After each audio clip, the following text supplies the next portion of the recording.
Supreme court ने इन दिनों में एक बड़ा महत्वपूर्ण जजमेंट डिलीवर किया है। 7 जजों की कॉन्स्टिट्यूशन बेंच ने ये मामला डिसाइड किया है और मामला था जो शेड्यूल कास्ट जो होती हैं,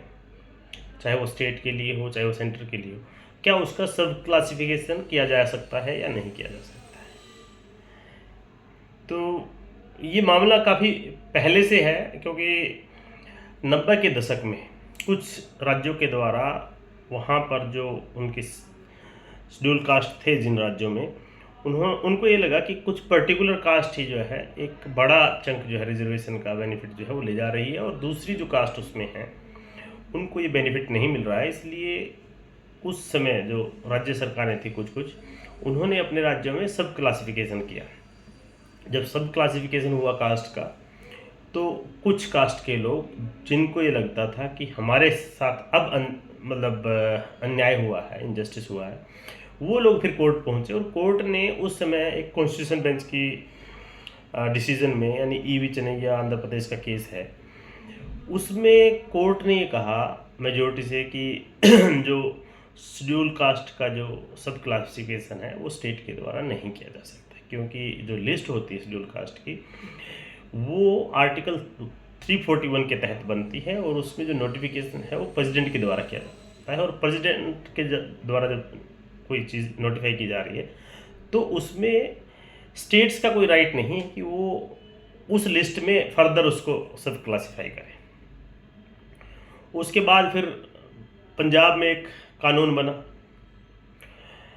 पंजाब में जो कानून बना उसमें जो एससी रिजर्वेशन था उसमें एक बड़ा हिस्सा, यानी कि 50% जो है कुछ पर्टिकुलर जातियों जैसे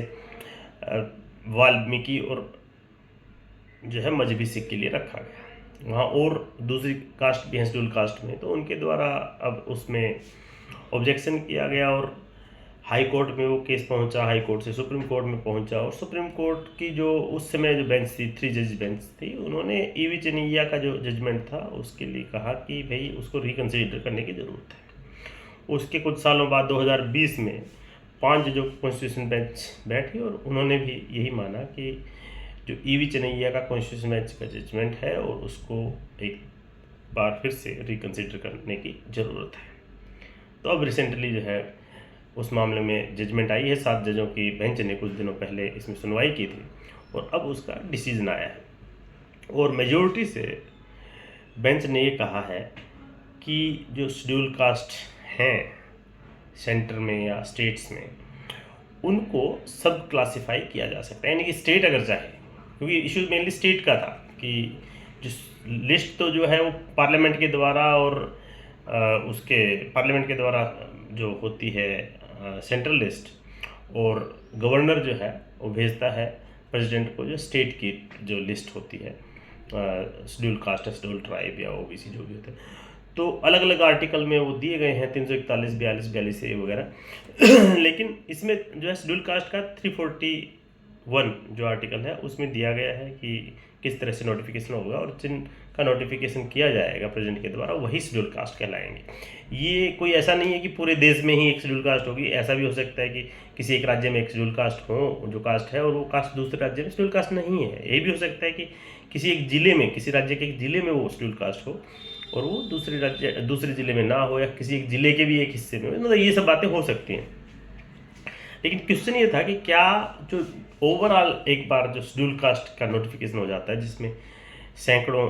कास्ट हैं, क्या उनको फर्दर सब क्लासीफाई किया जा सकता है या नहीं किया जा सकता है। तो इसी पर ये पूरी जजमेंट थी, और मेजोरिटी ने माना कि इसमें फर्दर सब क्लासिफिकेशन किया जा सकता है, राज्य ऐसा कर सकते हैं। तो अब इसका इम्पैक्ट ये होगा कि बहुत से राज्य जहाँ पर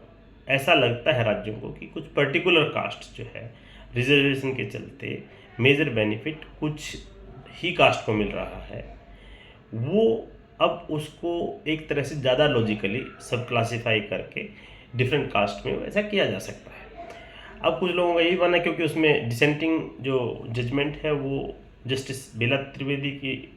जजमेंट है, जिन्होंने माना है कि स्टेट ऐसा नहीं कर सकते हैं, और आर्टिकल 341 में इस तरह से नहीं है कि राज्यों के पास कोई भी पावर है सब क्लासीफाई करने की। लेकिन क्योंकि बात कॉन्स्टिट्यूशनल इंटरप्रिटेशन की है, और कॉन्स्टिट्यूशनल इंटरप्रिटेशन जो है सुप्रीम कोर्ट की कॉन्स्टिट्यूशन बेंच की जब बेंच करती है, तो वो जो इंटरप्रिटेशन है ज़रूरी नहीं कि लिटरल इंटरप्रिटेशन भी हो। और दूसरी ये भी होता है कि भाई जब समय बदलता है, वक्त बदलता है, तो उसी हिसाब से सोसाइटी की क्या एक्सपेक्टेशन होती हैं, क्या चल रहा है, वो सब चीज़ें भी कहीं ना कहीं कंसिडरेशन में होती है। और उसको देखते हुए कहीं ना कहीं, क्योंकि 20 साल पहले कॉन्स्टिट्यूशन बेंच ने कहा था कि इसको सब क्लासीफाई नहीं किया जा सकता, अब 7 जजों की बेंच ने, क्योंकि लार्जर बेंच है और वो रिकन्सिडर करने के लिए कहा गया था, इसलिए 7 जजों की बेंच ने ये डिसीजन दिया है 6-1 की मेजोरिटी से कि राज्य जो है शेड्यूल कास्ट की जो लिस्ट है उसको सब क्लासीफाई कर सकते हैं। और हो सकता है आने वाले दिनों में बहुत से राज्यों में इस तरह से, पहले जैसे हरियाणा में होता था schedule caste A, schedule caste B, BC class A, BC B, ऐसे ही आगे भी देखने को मिल सकता है। अलग अलग राज्यों में अलग अलग पद्धति अपनाई जा सकती है, बट महत्वपूर्ण मुद्दा सब क्लासिफिकेशन का था, और जिसको सुप्रीम कोर्ट ने हाँ कह दी है। उसके साथ ही इस पूरे मामले में एक बात और भी डिस्कस हुई, और जस्टिस BR गवई के द्वारा ये भी कहा गया कि भाई जो शेड्यूल कास्ट है उसमें भी जो क्रीमी लेयर का कंसेप्ट लाया जाना चाहिए। और ख़ास करके ऐसा नहीं है कि कोई व्यक्ति कलरक लग गया शेड्यूल कास्ट से, या कोई व्यक्ति पियोन लग गया, तो ऐसा नहीं है कि उसको फर्दर रिजर्वेशन का बेनिफिट ना मिले। बट जो लोग फर्स्ट क्लास जॉब्स लगते हैं या हायर पोजीशन पे, कॉन्स्टिट्यूशनल पोजीशन पे पहुंचते हैं, तो उसके बाद जो है वो हायर एक्लियन ऑफ द सोसाइटी, जैसे सोसाइटी के ऊपर से ऊपर वाले जो पद हैं या जो पोजीशन है वहाँ पर जब वो पहुँचते हैं, तो उसके बाद ये ज़रूरत नहीं रह जाती कि उनकी आगे आने वाली पीढ़ियाँ या उनके बच्चे भी रिजर्वेशन का फ़ायदा उठाएं। क्योंकि एक्चुअल में रिजर्वेशन जो है डिप्राइव्ड क्लासेस के लिए था, और अगर कोई आदमी डिप्राइव्ड क्लास से आगे आ गया है तो ये बेनिफिट उसी को मिलना चाहिए जो आज भी डिप्राइव्ड है। और उसी ऑब्जेक्ट के साथ ये सब क्लासिफिकेशन का भी कहीं ना कहीं मुद्दा आया था, और उसको कोर्ट ने हाँ कही है, और ये कहा है कि राज्यों के पास ये अधिकार है कि वो शेड्यूल कास्ट में फर्दर सब क्लासिफिकेशन कर सकते हैं। नमस्कार, धन्यवाद।